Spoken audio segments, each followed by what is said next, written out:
और बुलेटिन के आगाज करेंगे बड़ी खबर से। जोधपुर के शेरगढ़ से ये बड़ी खबर सामने आ रही है, जहां पर एलपीजी गैस से भरा टैंकर पलट गया। टैंकर पलटने से हड़कंप मच गया। शेरगढ़ थाना पुलिस टैंकर पलटने के बाद घटनास्थल पर पहुंची। दमकल की गाड़ियां भी मौके पर बुलाई गई। टैंकर को खड़ा करने के लिए हाइड्रा क्रेन को भी बुलाया गया।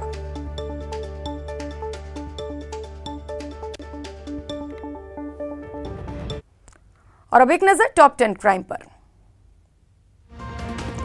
धौलपुर में कोतवाली थाना पुलिस धौलपुर ने सागरपाड़ा चेक पोस्ट पर नाकाबंदी के दौरान पशुओं की तस्करी करते हुए 3 आरोपियों को गिरफ्तार किया है। साथ ही 28 पशुओं को मुक्त कराकर पुलिस ने 2 गाड़ियों को भी बरामद किया।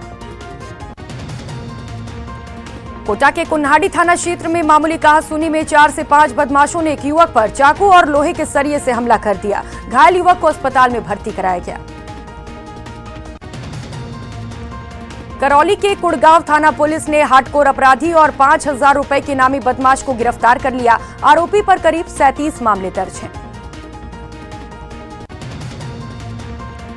चूरू के राजगढ़ थाना क्षेत्र में एक खेत में युवक लहूलुहान शव मिलने से हड़कंप मच गया। मृतक युवक की पहचान हरियाणा निवासी के रूप में हुई है। जोधपुर में डिस्कॉम के सुपरवाइजर ने ठेकेदार पर अपहरण और मारपीट का आरोप लगाया है। सुपरवाइजर की शिकायत पर पुलिस मामले की जांच में जुटी है। राजसमंद जिले के आमेर थाना पुलिस ने आज एक बड़ी कार्रवाई करते हुए अवैध रूप से गांजा परिवहन करते 2 अभियुक्तों को गिरफ्तार किया, जिनके कब्जे से 7 किलो 500 ग्राम गांजा बरामद किया गया। अजमेर की क्लॉक टावर थाना पुलिस ने जुआ सट्टे के खिलाफ कार्रवाई करते हुए 4 आरोपियों को गिरफ्तार किया। पुलिस ने जुआरियों के पास से कैश भी जब्त किया। पुलिस की इस कार्रवाई के बाद जुआरियों और सटोरियों में हड़कंप है। गोगुंदा थाना क्षेत्र के झिंडोली गांव में 2 गुट आपस में भिड़ गए, जिसमें एक महिला सहित 7 लोग गंभीर रूप से घायल हो गए। जमीनी विवाद को लेकर 2 परिवार में भिड़ंत हुई थी। बयाना में पुलिस और खनिज विभाग की टीम ने संयुक्त कार्रवाई करते हुए बंसी पहाड़पुर की तरफ से अवैध रूप से इमारती पत्थर के ब्लॉकों को लेकर आ रही 4 ट्रैक्टर ट्रॉलियों को जब्त किया। एम्स अस्पताल के बाहर एक युवक ने खौलती हुई चाय का पूरा बर्तन बुजुर्ग चाय वाले पर उड़ेल दिया। गर्म चाय गिरने से बुजुर्ग बुरी तरह से झुलस गया। बुजुर्ग का अस्पताल में इलाज जारी है।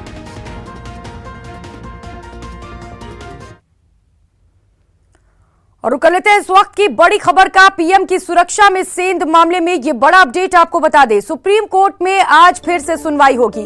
एनजीओ लॉयर्स वॉयर्स की याचिका पर सुनवाई होनी है। सीजे की अध्यक्षता वाली पीठ के पास ये पूरा मामला है। तो आपको बता दें 5 जनवरी को पंजाब में पीएम की सुरक्षा में सेंध लगी थी। फिरोजपुर में फ्लाईओवर पर प्रधानमंत्री नरेंद्र मोदी का काफिला 20 मिनट तक रुका हुआ था। तो आपको बता दें यहां पर कुछ प्रदर्शनकारी प्रदर्शन कर रहे थे, जिसकी वजह से काफिला आगे नहीं बढ़ सका।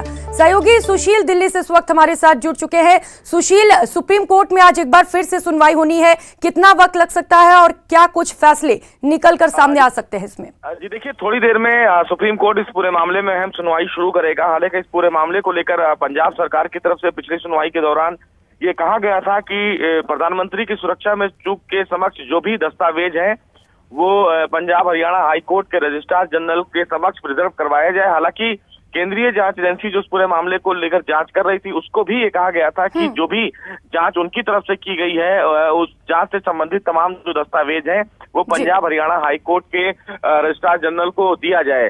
सबसे महत्वपूर्ण बात इस मामले में यह है कि पंजाब सरकार की तरफ से जो पेश वकील थे और केंद्र सरकार की तरफ से पेश वकील थे, उन दोनों लोगों ने अपनी अपनी एजेंसियों को सही बताया, जबकि दोनों सरकारों ने दोनों एजेंसियों पर आरोप और प्रत्यारोप लगाए।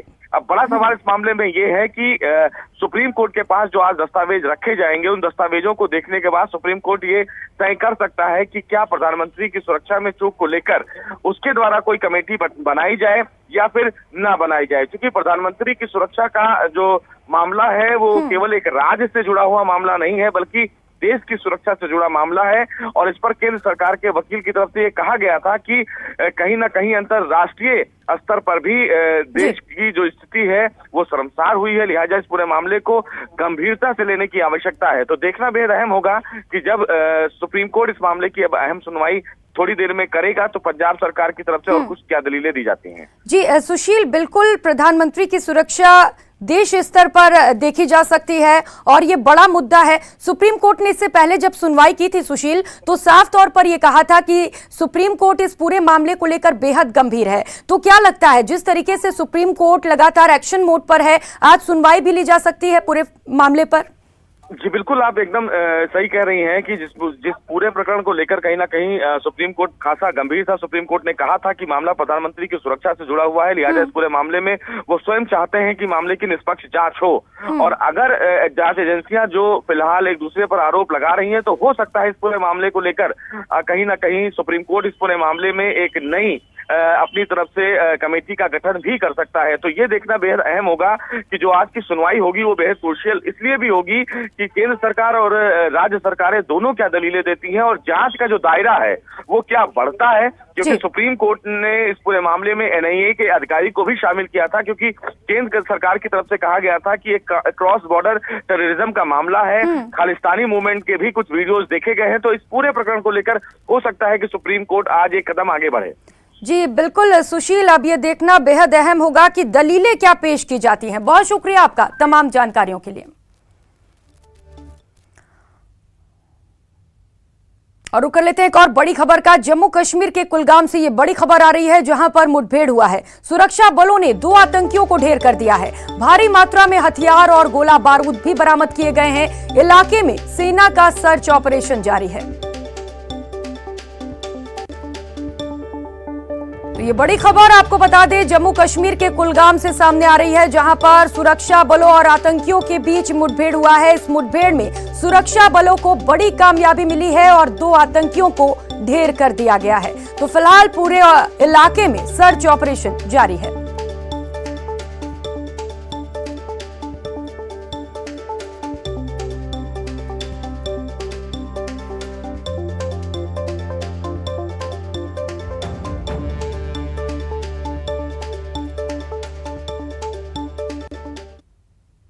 और रुकेंगे एक और बड़ी खबर का। जोधपुर के शेरगढ़ से ये बड़ी खबर है, जहां पर एलपीजी गैस से भरा टैंकर पलट गया। टैंकर पलटने से इलाके में हड़कंप मच गया। शेरगढ़ थाना पुलिस मौके पर पहुंच चुकी है। दमकल की गाड़ियां भी मौके पर मौजूद हैं। टैंकर को खड़ा करने के लिए हाइड्रा क्रेन को भी बुलाया गया है। तो ये तस्वीरें भी आपको दिखा रहे हैं, जहां पर टैंकर पलट गया है। फिलहाल टैंकर क्यों पलटा इसकी जानकारी नहीं मिल सकी है, लेकिन टैंकर पलटने के बाद से पूरे क्षेत्र में हड़कंप मचा हुआ है। पुलिस मौके पर पहुंची हुई है, फायर ब्रिगेड की टीम मौके पर पहुंची हुई है। वहीं टैंकर को खड़ा करने के लिए हाइड्रा क्रेन को भी बुलाया गया है, जिसकी मदद से लगातार ये कोशिश की जा रही है कि जल्द से जल्द टैंकर को खड़ा कर दिया जा सके। सहयोगी चंद्रशेखर व्यास ज्यादा जानकारी के साथ हमारे साथ जुड़ चुके हैं। चंद्रशेखर, क्या कुछ अपडेट? देखिए, ये पूरा मामला जो है शेरगढ़ के साई हाईवे जो है वहाँ पे जो एचपी का पेट्रोल पंप है, इसके सामने एक हादसा घटित हुआ, जहाँ पर एक एलपीजी का जो गैस टैंकर है वो पलट गया था, जिसको सीधे करने का प्रयास किया गया। सुबह से लेके सुबह जो 2 वहाँ पे हाइड्रो क्रेनें मंगाई गई, जिनकी मदद से सबसे पहले ये कोशिश की गई थी कि इसको सीधा कर लिया जाए, और एहतियात के तौर पर 2 दमकलों को वहाँ पर मौके पर मौजूद जो खड़ा किया गया ताकि किसी भी संभावित दुर्घटना से बचा जा सके। लेकिन लगातार 3-4 घंटे प्रयास करने के बाद भी जब हाइड्रो क्रेन उसको सीधा नहीं कर पाई, तो जोधपुर से विशेषज्ञों की विशेष टीम बुलाई गई है, जो इस टैंकर को जो है सीधा करने का प्रयास करेगी। फिलहाल एहतियात के तौर पर जो मेगा हाईवे के दोनों की तरफ से जो है आवागमन बंद कर दिया गया है। जी बताएं। चंद्रशेखर, आपने बताया कि आवागमन बंद कर दिया गया है, तो इसको लेकर क्या कुछ तैयारियां वहां पर, क्या डाइवर्जन किया गया है रूट को? हाँ जी, निश्चित तौर पर जो मेगा हाईवे पर जो आवागमन रोक दिया गया है, लेकिन वैकल्पिक जो मार्ग है वहां से जो है यातायात को सुलभ कराने का प्रयास किया जा रहा है। वाहनों को उस तरफ से जाने के निर्देश दिए गए हैं। इसके अलावा जो दमकल वहां पर खड़ी की गई है, विशेषज्ञ टीम जो है जोधपुर से वहां पहुंचेगी और उनकी देखरेख में इस जो टैंकर को है सीधा करने का प्रयास किया जाएगा। ठीक है, बहुत शुक्रिया आपका चंद्रशेखर तमाम जानकारियों के लिए।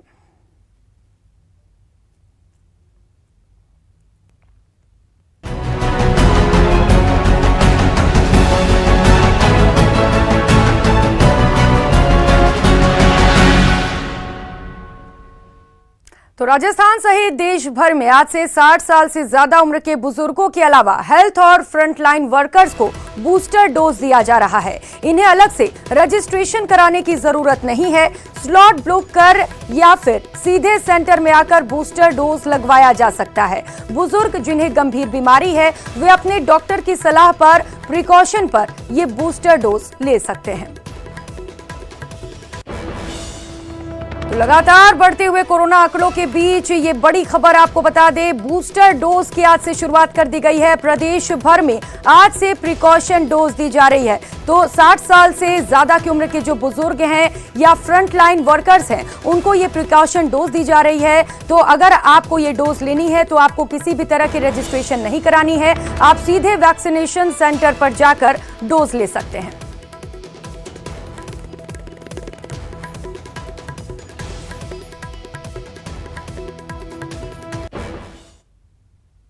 तो प्रदेश में आज से प्रिकॉशन डोज लगाया जा रहा है। जयपुर में फ्रंटलाइन वर्कर्स के साथ बुजुर्गों को कोरोना वैक्सीन का तीसरा डोज दिया जा रहा है। प्रिकॉशन डोज लगाने की क्या व्यवस्था है, बता रहे हैं संवाददाता सौरभ गृहस्थी।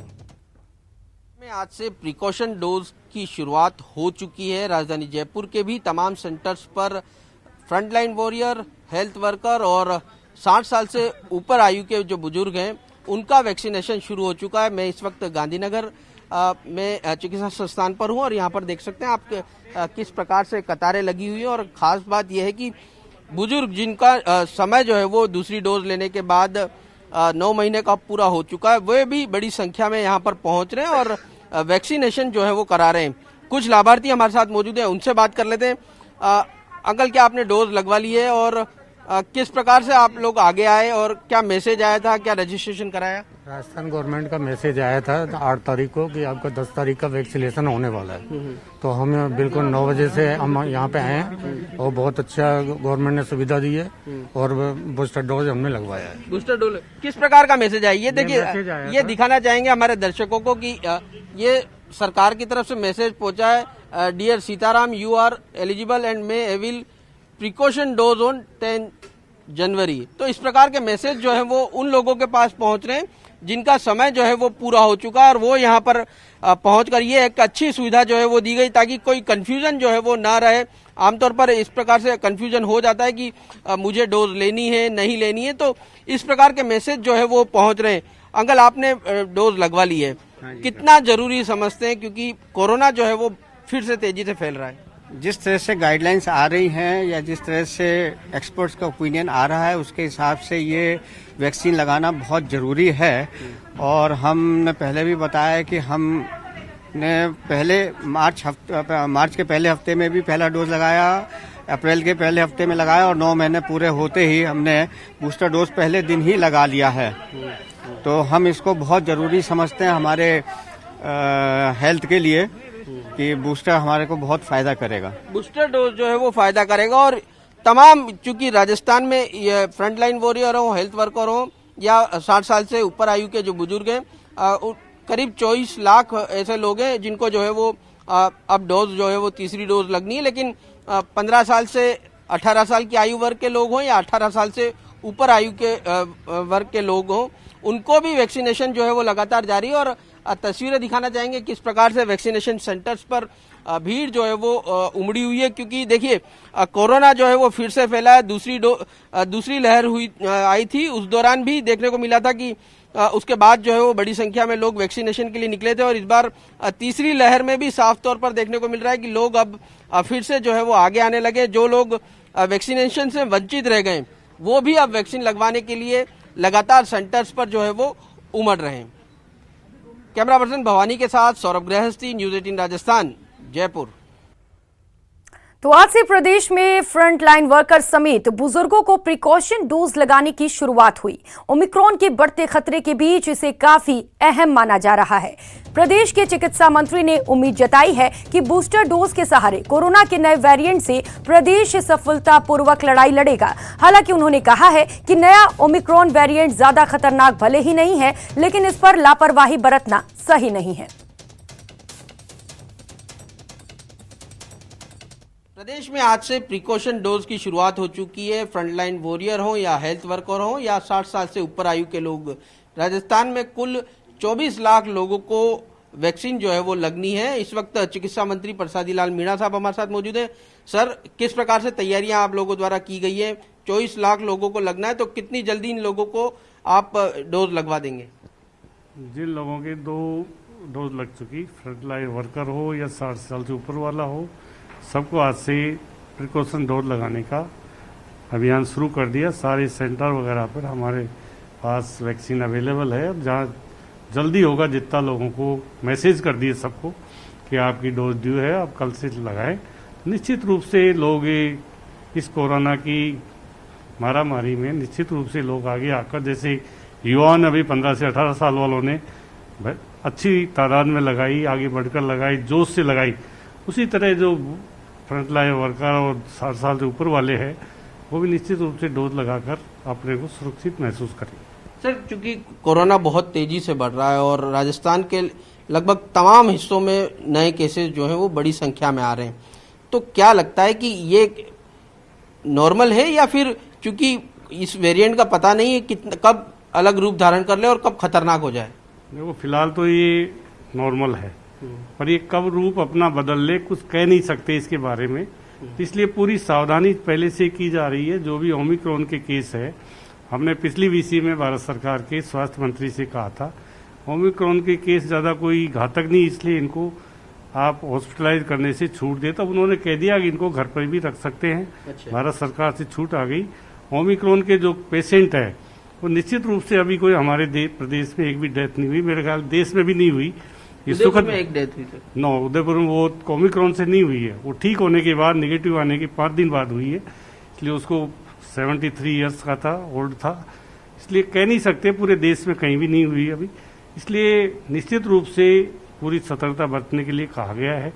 ओमिक्रॉन से कोई खतरा नहीं है। पहले जो फर्स्ट लहर थी हमारी, वो एक तरह से घातक थी, फर्स्ट और सेकंड, वो बात नहीं है। अभी हॉस्पिटलाइज कोई होना नहीं चाह रहा, न हॉस्पिटल में कोई भर्ती है। पिछली बार तो मारामारी मची थी, गैस की भी, भर्तियों की भी, बेड की भी, डॉक्टर्स की भी, इलाज की भी। कोई स्थिति आज नहीं है। सामान्य तौर पर लोग घर पे ही आइसोलेट होकर ठीक हो रहे हैं। तो ये चिकित्सा मंत्री प्रसादी लाल मीणा जी, जिनका साफ तौर पर कहना है कि केसेस जो है वो लगातार बढ़ रहे हैं, लेकिन घबराने की जरूरत नहीं है, सिर्फ कोरोना के जो एप्रोप्रिएट बिहेवियर है उसे अपनाना बेहद जरूरी है। कैमरा पर्सन भवानी के साथ सौरभ गृहस्थी, न्यूज 18 राजस्थान, जयपुर। यहाँ रुकेंगे एक छोटे से ब्रेक के लिए, लौटेंगे फौरन।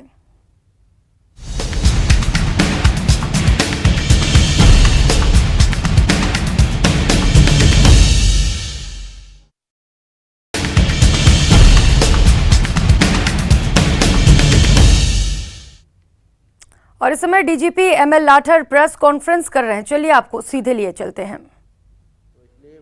वास्तविक अगर जो लेवल पर अपन इसकी तुलना करें तो 2019 से ये माइनस है, 4.77 माइनस होते हुए कमी दर्शाता है। इसमें जो मुख्य बिंदु हैं हमारे, एक तो हमारा इस साल का जो पेंडेंसी रहा है वो करीब 9.3% रहा है ईयर के एंड में, जो 2020 से कम है। जो पुलिस द्वारा समय समय पर अपराधों का इन्वेस्टिगेशन फास्ट करने के जो प्रयास रहे हैं उसका ही परिणाम है।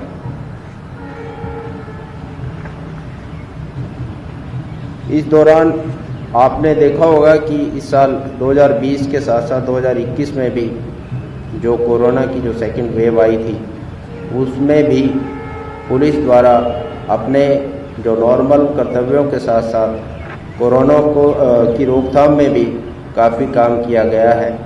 यहाँ तक कि ऑक्सीजन की जो कमी चारों तरफ दिखाई दे रही थी उसमें ग्रीन कॉरिडोर बनाकर पुलिस द्वारा समय पर संबंधित अस्पतालों में ऑक्सीजन पहुंचाया गया है।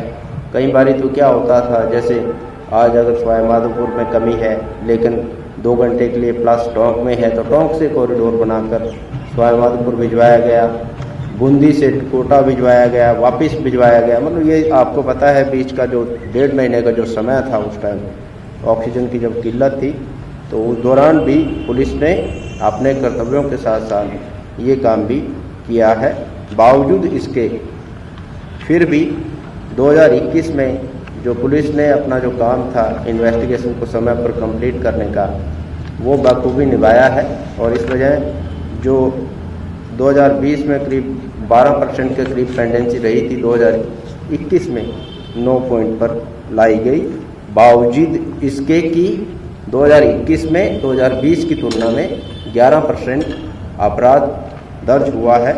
यहाँ तक कि कुल अपराध दर्ज ज़्यादा होने के बावजूद जो पेंडिंग केसेस थे वो 2020 से भी कम रहे हैं, परसेंटेज वाइज तो छोड़ दीजिए। और क्योंकि अभी ऑल इंडिया लेवल पर हमारा जो 2000 क्राइम इन इंडिया 2020 अवेलेबल है, 2021 तो अभी टाइम लगता है क्योंकि ये करीब अक्टूबर के आसपास आता है, तो इसलिए नेशनल लेवल पर हम इसकी तुलना 2021 की तो नहीं कर सकते। लेकिन 2020 के जो आपके सामने है वो आपने देख भी लिए होंगे। NCR की जो इंडिया की जो बुक निकलती है क्राइम इन इंडिया, उसमें जो 2020 में अगर अपन देखें तो राजस्थान में जो डिक्रीज था अपराध वो 14.21 था, जबकि ऑल इंडिया लेवल पर इंक्रीज था 31.5। और कुछ एक जो औसतन मैं बता रहा हूँ आपको, राजस्थान में जो क्राइम रेट है वो 245.9 है। और रुक कर लेते हैं अगली खबर का। बीजेपी प्रदेशाध्यक्ष सतीश पूनिया ने बाड़मेर से प्रदेश सरकार पर बड़ा हमला बोला है। उन्होंने कहा कि प्रदेश में कानून व्यवस्था से बिगड़े हालात चिंताजनक हैं। बेरोजगारी को लेकर भी प्रदेश सरकार पर निशाना साधा। राजस्थान के राजनीतिक इतिहास में इस तरीके की नकारा, अकर्मण्य, भ्रष्ट, अराजक और निकम्मी सरकार मैंने नहीं देखी। सरकार इनकी पहले भी आई थी, लेकिन इस समय सरकार जिस तरीके से काम करती है, प्रतिशोध की, विद्वेष की, और राजस्थान इस समय जिस हालात से गुजर रहा है बहुत चिंताजनक है, दुर्भाग्यपूर्ण है। उसका कारण है कि इस सरकार का या अशोक जी के पिछले 2 वर्ष लगातार 2 टेन्योर की बात करें, एक तो उनके साथ बहुमत कभी नहीं आता है। पहले भी 90 से ऊपर सीटें थी, इस बार भी 99 आई। बीएसपी के 6 लोगों को अवैधानिक तरीके से मर्ज किया, जिसकी पिटीशन अभी सुप्रीम कोर्ट में पेंडिंग है। उधर कोटा के देहात में पुलिस की कार्यशैली से नाराज महिला ने खुदकुशी की कोशिश की।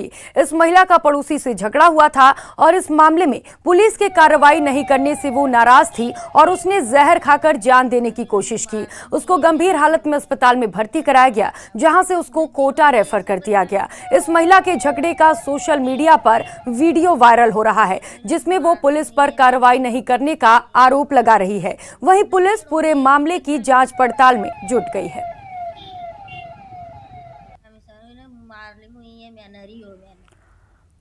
और रुक लेते हैं बड़ी खबर का। डूंगरपुर से इस वक्त की बड़ी खबर सामने आ रही है, जहां पर NH 48 पर अवैध शराब से भरा ट्रक पलट गया। ट्रक चालक की दर्दनाक मौत हुई है। बीछीवाड़ा थाना इलाके में लहना घाटी की यह घटना है। ट्रक में 302 कार्टन अवैध शराब भरी हुई थी, तो पुलिस ने ट्रक और शराब दोनों को जब्त कर लिया है।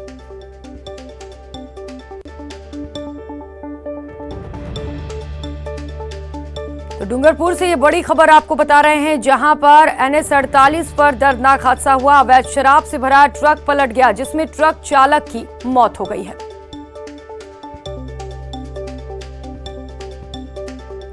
तो फिलहाल पुलिस मौके पर पहुंच चुकी है और अवैध शराब को जब्त कर लिया है।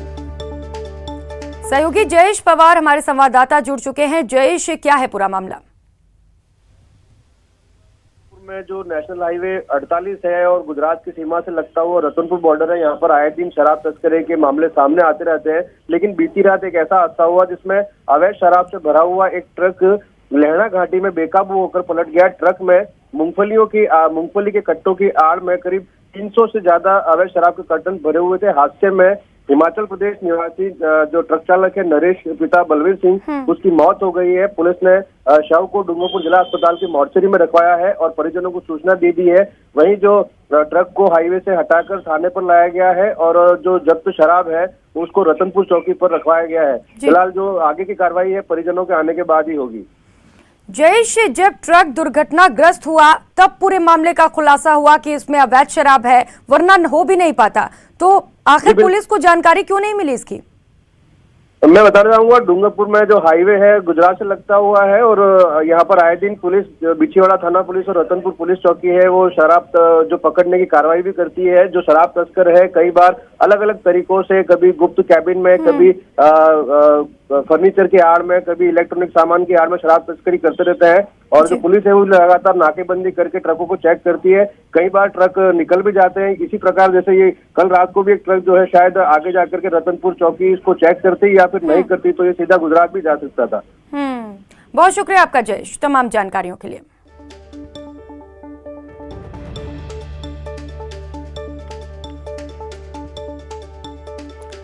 तो अवैध शराब से भरा हुआ ये ट्रक जा रहा था। इस दौरान ये ट्रक हादसे का शिकार हो गया, ट्रक पलट गया जिसमें चालक की दर्दनाक मौत हो गई। और रुक कर लेते हैं अगली खबर का। आज समूचा श्रीगंगानगर जिला घने कोहरे की आगोश में लिपटा हुआ है, जिससे ठंड का एहसास बढ़ गया है। साथ ही घने कोहरे की वजह से विजिबिलिटी बिल्कुल कम हो गई है, जिसके कारण वाहन चालकों को खासी परेशानियों का सामना करना पड़ रहा है। हमारे संवाददाता अशोक शर्मा ने मौसम के बिगड़े मिजाज का जायजा लिया।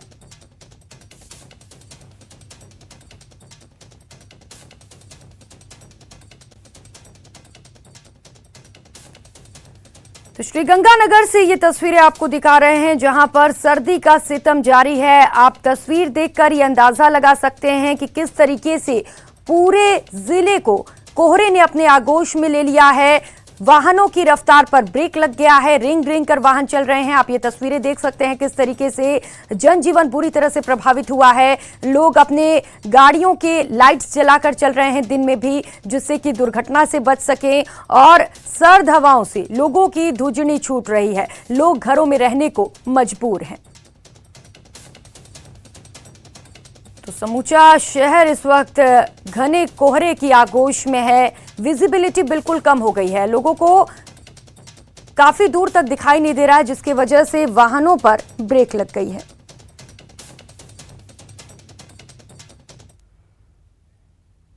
इस बुलेटिन में फिलहाल इतना ही। न्यूज़ 18 राजस्थान पर खबरों का सिलसिला जारी है। आप बने रहिए हमारे साथ। नमस्कार।